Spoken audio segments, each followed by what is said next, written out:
ॐ श्री गणेशाय नमः। अथ श्री नारायण हृदय स्तोत्र। उद्यदादित्य संकाशं पीतवासं चतुर्भुजं शंखचक्र गदापाणिं ध्यायेल्लक्ष्मीपतिं हरिं त्रैलोक्याधार चक्रं तदुपरि कमठं तत्र चानन्तभोगी तन्मध्ये भूमिपदमाङ्कुशशिखरदलं कर्णिकाभूतमेरुं तत्रत्यं शान्तमूर्तिं मणिमयमुकुटं कुण्डलोद्भासिताङ्गं लक्ष्मीनारायणाख्यं सरसिजनयनं सन्ततं चिन्तयामः। ॐ नारायणः परं ज्योतिरात्मा नारायणः परः नारायणः परं ब्रह्म नारायण नमोस्तुते। नारायणः परो देवो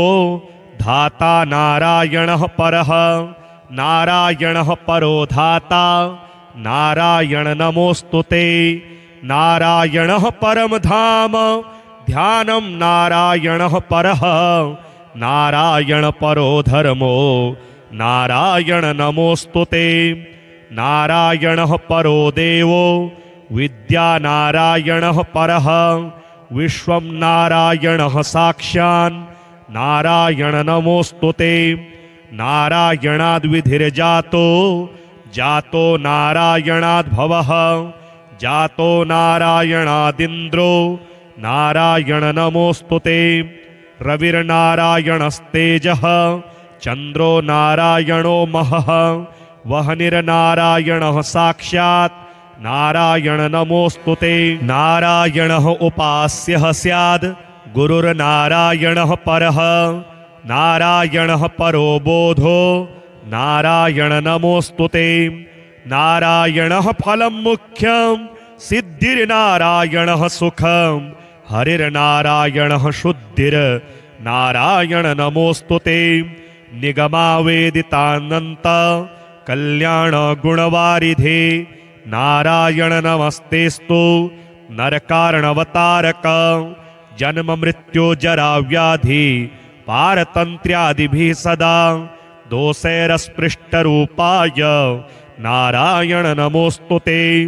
वेदशास्त्रार्थ विज्ञान साध्य भक्तेकगोचर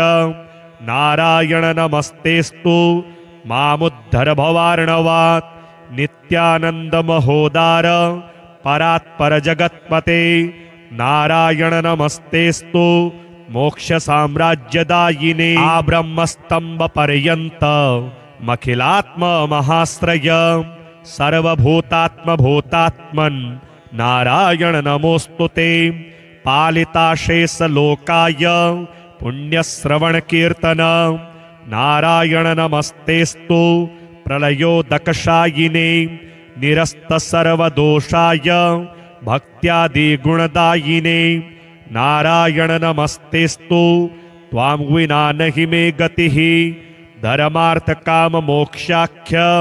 पुरुषार्थ प्रदायिने नारायण नमस्तेस्तु पुनस्तेस्तु नमो नमः। नारायण त्वमेवासि दहराख्ये हृदि स्थितः प्रेरिता प्रेर्यमाणानां त्वया प्रेरितमानसः त्वदाज्ञां शिरसा कृत्वा भजामि जनपावनं नानोपासनमार्गाणां भवकृद्भावबोधकः भावार्थकृद्भवातीतो भवसौख्यप्रदो मम त्वन्माया मोहितं विश्वं त्वयैव परिकल्पितं त्वदधिष्ठानमात्रेण सा वै सर्वार्थकारिणी त्वमेव तां पुरस्कृत्य मम कामान् समर्थय न मे त्वदन्यस्त्रातास्ति त्वदन्यन्न नहि दैवतं त्वदन्यं नहि जानामि पालकं पुण्यवर्धनं यावत् सांसारिको भावो मनस्थो भावनात्मकः तावत् सिद्धिर्भवेत् साध्या सर्वदा सर्वदा विभो पापिनामहमेकाग्रो दयालूनां त्वमग्रणीः दयनीयो मदन्योऽस्ति तव कोत्र जगत्त्रये त्वयाहं नैव सृष्टश्चेत् न स्यात्तव दयालुता आमयो वा न सृष्टश्चेत् दोषधस्य वृथोदयः पापसंग परिश्रान्तः पापात्मा पापरूपधृक् त्वदन्यः कोत्र पापेभ्यः त्रातास्ते जगति तले त्वमेव माता च पिता त्वमेव बन्धुश्च सखा त्वमेव विद्या द्रविणं त्वमेव सर्वं मम देव प्रार्थना दशकं चैव मूलाष्टकमतः परं यः पठेत् शृणुयात् नित्यं तस्य लक्ष्मीः स्थिरा भवेत् नारायणस्य हृदयं सर्वाभीष्टफलप्रदं लक्ष्मीहृदयकं स्तोत्रं यदि चेतद्विना कृतं तत्सर्वं निष्फलं प्रोक्तं लक्ष्मीः क्रुध्यति सर्वदा एतत् संकलितं स्तोत्रं सर्वाभीष्टफलप्रदं जपेत् संकलितं कृत्वा सर्वाभीष्टमवाप्नुयात् नारायणस्य हृदयम् आदौ जप्त्वा ततः परं लक्ष्मीहृदयकं स्तोत्रं जपेन्नारायणं पुनः पुनर्नारायणं जप्त्वा पुनर्लक्ष्मीनुतिं जपेत् तदवद्धोमादिकं कुर्यादेतत् संकलितं शुभम् एवं मध्ये द्विवारेण जपेत् संकलितं शुभम् लक्ष्मीहृदयके स्तोत्रे सर्वमन्यत प्रकाशितं सर्वान् कामान् वाप्नोति आधिव्याधिभयं हरेत् गोप्यमेतत् सदा कुर्यात् न सर्वत्र प्रकाशयेत् इति गुह्यतमं शास्त्रं प्रोक्तं ब्रह्मादिभिः पुरा लक्ष्मीहृदय प्रोक्तेन विधिना साधयेत् सुधीः तस्मात् सर्वप्रयत्नेन साधयेत् गोपयेत् सुधीः यत्रेतत् पुस्तकं तिष्ठेत् लक्ष्मीनारायणात्मकं भूतपैशाच वेताल भयं नैव तु सर्वदा भृगुवारे तथा रात्रौ पूजयेत् पुस्तकद्वयं सर्वदा स्तुत्यं गोपयेत् साधयेत् सुधीः गोपनात् साधनाल्लोके धन्यो भवति तत्त्वतः उद्यदादित्यसङ्काशं पीतवासं चतुर्भुजं शङ्खचक्रगदापाणिं ध्यायेल्लक्ष्मीपतिं हरिं त्रैलोक्याधारचक्रं तदुपरि कमठं तत्र चानन्तभोगी तन्मध्ये भूमिपदमाङ्कुशशिखरदलं कर्णिकाभूतमेरुं तत्रत्यं शान्तमूर्तिं मणिमयमुकुटं कुण्डलोद्भासिताङ्गं लक्ष्मीनारायणाख्यं सरसिजनयनं सन्ततं चिन्तयामः। ॐ नारायणः परं ज्योतिरात्मा नारायणः परः नारायणः परं ब्रह्म नारायण नमोस्तुते नारायणः परो देवो धाता नारायणः परः नारायणः परो धाता नारायण नमोस्तुते नारायणः परम धाम ध्यानं नारायणः परः नारायण परो धर्मो नारायण नमोस्तुते नारायणः परो देवो विद्या नारायणः परः विश्वं नारायणः साक्षान् नारायण नमोस्तुते नारायणाद्विधिर्जातो जातो नारायणाद्भवः जातो नारायणादिन्द्रो नारायण नमोस्तुते रविर्नारायणस्तेजः चन्द्रो नारायणो महः वह्निर्नारायणः साक्षात् नारायण नमोस्तुते नारायणः उपास्यः स्याद् गुरुर्नारायणः परः नारायणः परो बोधो नारायण नमोस्तुते नारायणः फलं मुख्यं सिद्धिर्नारायणः सुखं हरिर्नारायणः शुद्धिर्नारायण नमोस्तुते निगमावेदितानन्त कल्याणगुणवारिधे नारायण नमस्तेस्तु नरकारणवतारक जन्ममृत्युजराव्याधि पारतन्त्र्यादिभिः सदा दोषैरस्पृष्टरूपाय नारायण नमोऽस्तुते वेदशास्त्रार्थविज्ञान साध्यभक्तेकगोचर नारायण नमस्तेस्तु मामुद्धर भवार्णवात् नित्यानन्दमहोदार परात्पर जगत्पते नारायण नमस्तेस्तु मोक्षसाम्राज्यदायिने आब्रह्मस्तम्भपर्यन्त मखिलात्ममहाश्रय सर्वभूतात्मभूतात्मन् नारायण नमोऽस्तुते पालिताशेषलोकाय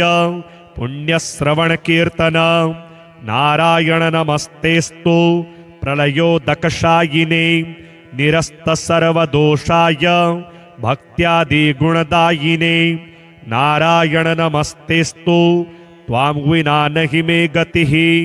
धर्मार्थकाममोक्षाख्य पुरुषार्थप्रदायिने नारायण नमस्तेस्तु पुनस्तेस्तु नमो नमः नारायण त्वमेवासि दहराख्ये हृदि स्थितः प्रेरिता प्रेर्यमाणानां त्वया प्रेरितमानसः त्वदाज्ञां शिरसा कृत्वा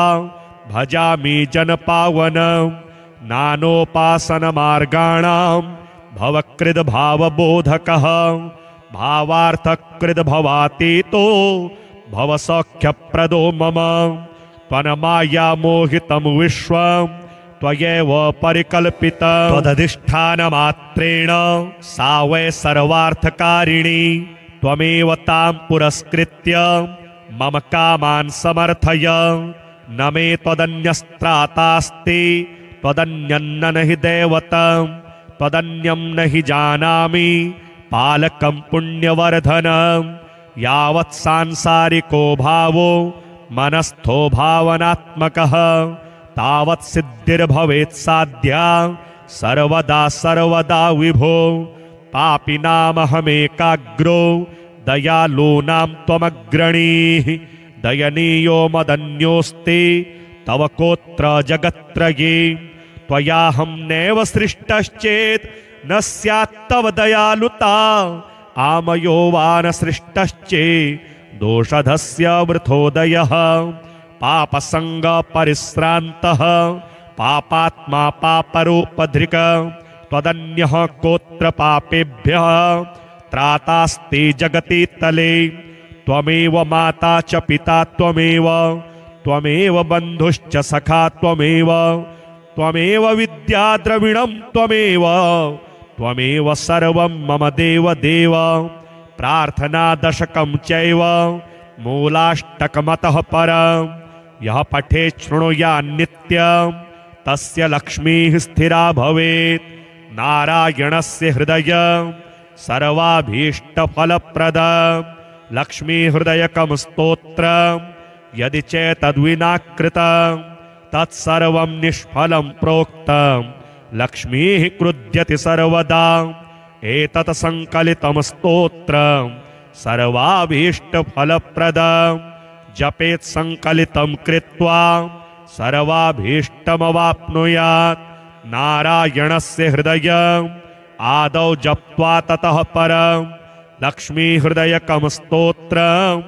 जपेन्नारायणं पुनः पुनर्नारायणं जप्त्वा पुनर्लक्ष्मीनुतिं जपेत् तदवद्धोमादिकं कुर्यादेतत् संकलितं शुभम्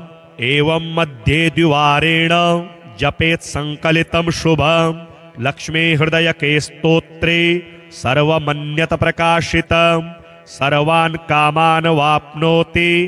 आदिव्याधिभयं हरेत् गोप्यमेतत् सदा कुर्यात् न सर्वत्र प्रकाशयेत् इति गुह्यतमं शास्त्रं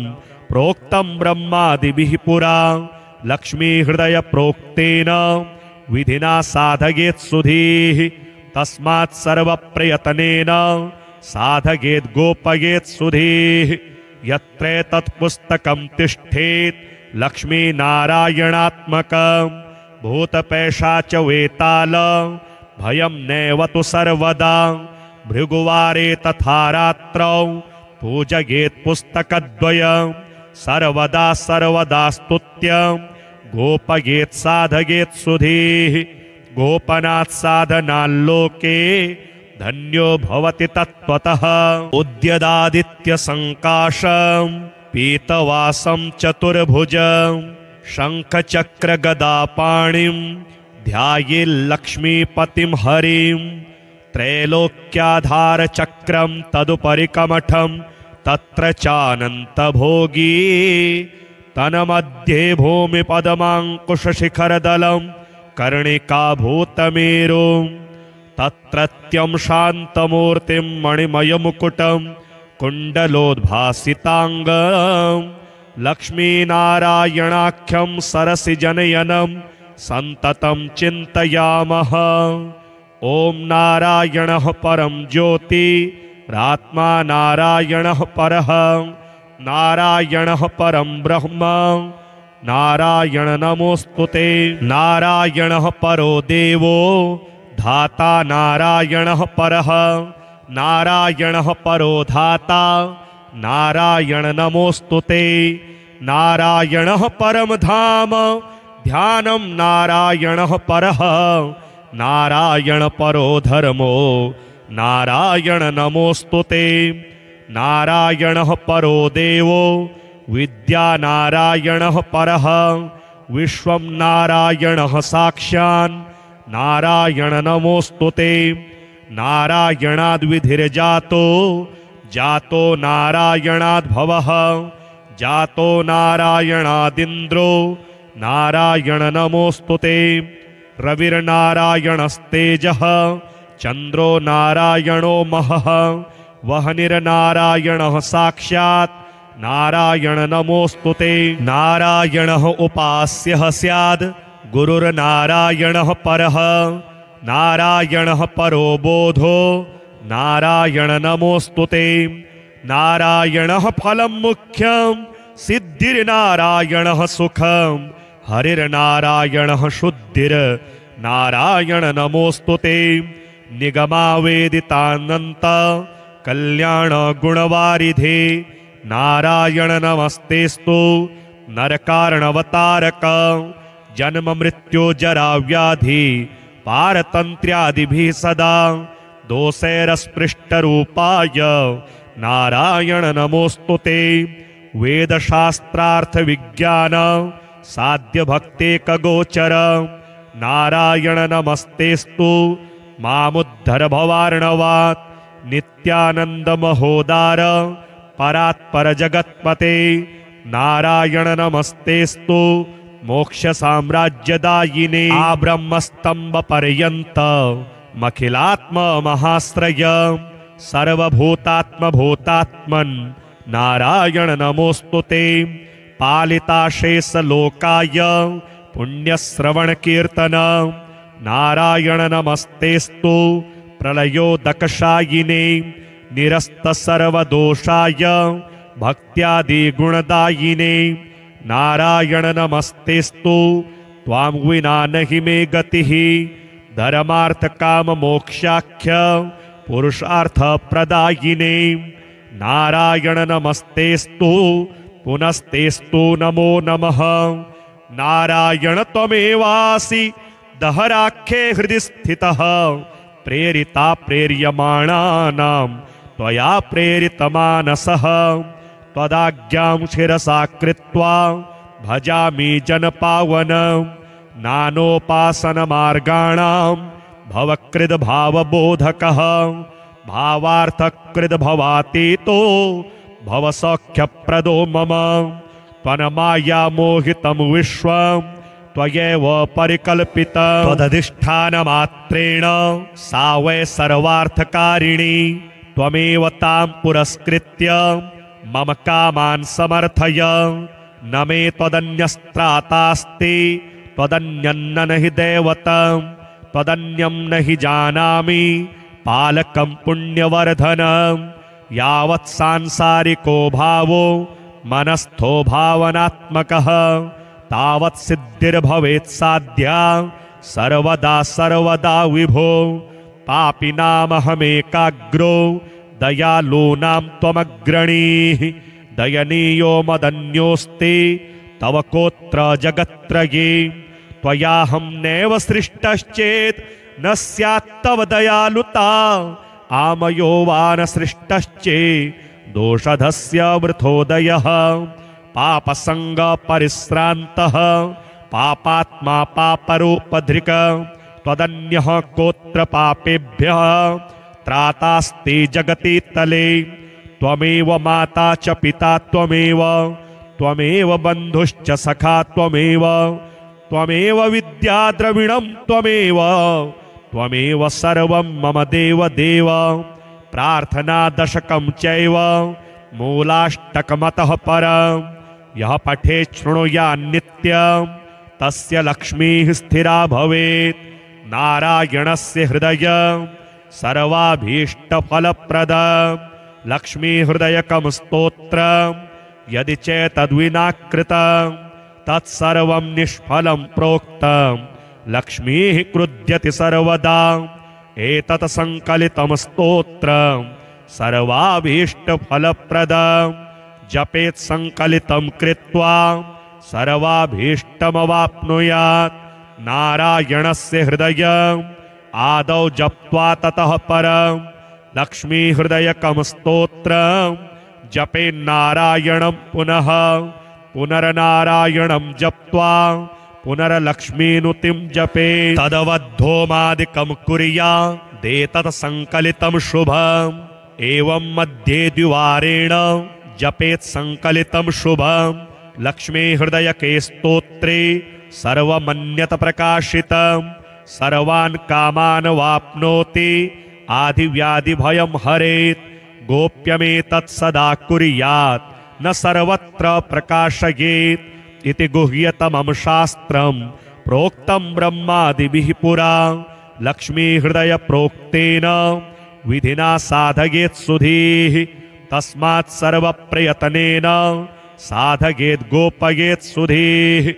यत्रेतत् पुस्तकं तिष्ठेत् लक्ष्मीनारायणात्मकं भूतपैशाच वेताल भयं नैव तु सर्वदा भृगुवारे तथा रात्रौ पूजयेत् पुस्तकद्वयं सर्वदा सर्वदा स्तुत्यं गोपयेत् साधयेत् सुधीः गोपनात् साधनाल्लोके धन्यो भवति तत्त्वतः उद्यदादित्यसङ्काशं पीतवासं चतुर्भुजं शङ्खचक्रगदापाणिं ध्यायेल्लक्ष्मीपतिं हरिं त्रैलोक्याधारचक्रं तदुपरि कमठं तत्र चानन्तभोगी